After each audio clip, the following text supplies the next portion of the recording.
বন্ধুরা, আজ আমি আপনাদের সাথে শেয়ার করব কিভাবে জীবনে সংগ্রাম করে সফলতা আনতে হয়। ভিডিওটি অবশ্যই মনোযোগ দিয়ে দেখবেন, তাহলে বিষয়টি বুঝতে পারবেন। আজকের বিষয়ে সংগ্রামের পথে সফলতার আলো। তো চলুন ভিডিওটি শুরু করা যাক। জীবন কখনো সহজ হয় না।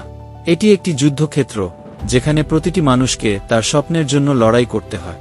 ইতিহাসে এমন অনেক মানুষ ছিলেন যারা শূন্য হাতে জীবন শুরু করেছিলেন, চরম কষ্ট সহ্য করেছেন, কিন্তু তাদের অদম্য ইচ্ছাশক্তি ও পরিশ্রম তাদেরকে সাফল্যের শিখরে পৌঁছে দিয়েছে।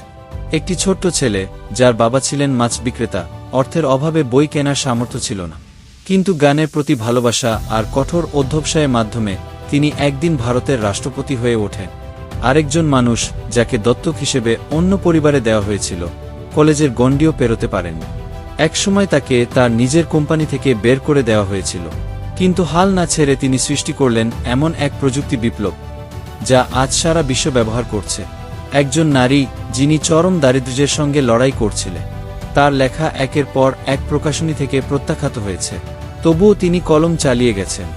আজ তার লেখা গল্প লাখো মানুষের হৃদয় জয় করেছে, এবং তিনি হয়েছেন বিশ্বের অন্যতম সফল লেখক। একজন উদ্যোক্তা, যার স্বপ্ন ছিল মহাকাশ জয়, কিন্তু একের পর এক ব্যর্থ রকেট উৎক্ষেপণের পর সবাই তাকে পাগল ভাবতে শুরু করেছিল। দেউলিয়া হওয়ার পথে ছিলেন, কিন্তু তিনি থেমে যাননি। আজ তার হাত ধরে মানুষ মহাকাশ ভ্রমণের স্বপ্ন দেখতে পারে।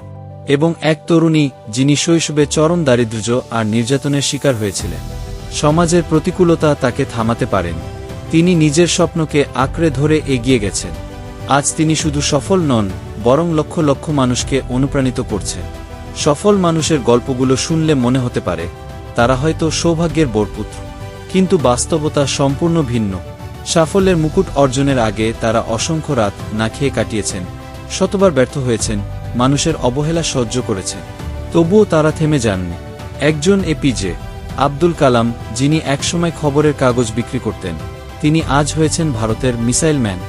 বিশিষ্ট ব্যক্তি স্টিভ জবস, যাকে নিজের কোম্পানি থেকে বের করে দেওয়া হয়েছিল, তিনি পরে প্রযুক্তির দুনিয়ায় বিপ্লব ঘটিয়েছেন। জেকে রাউলিং যখন নিজের বই প্রকাশ করতে চেয়েছিলেন, তখন 12টি প্রকাশনী তার লেখা প্রত্যাখ্যান করেছিল, কিন্তু তিনি হাল ছাড়েননি। আজ তিনি বিশ্বের অন্যতম জনপ্রিয় লেখক। এলন মাস্কও যখন মহাকাশ গবেষণায় বিনিয়োগ করছিলেন, তখন সবাই তাকে পাগল বলেছিল।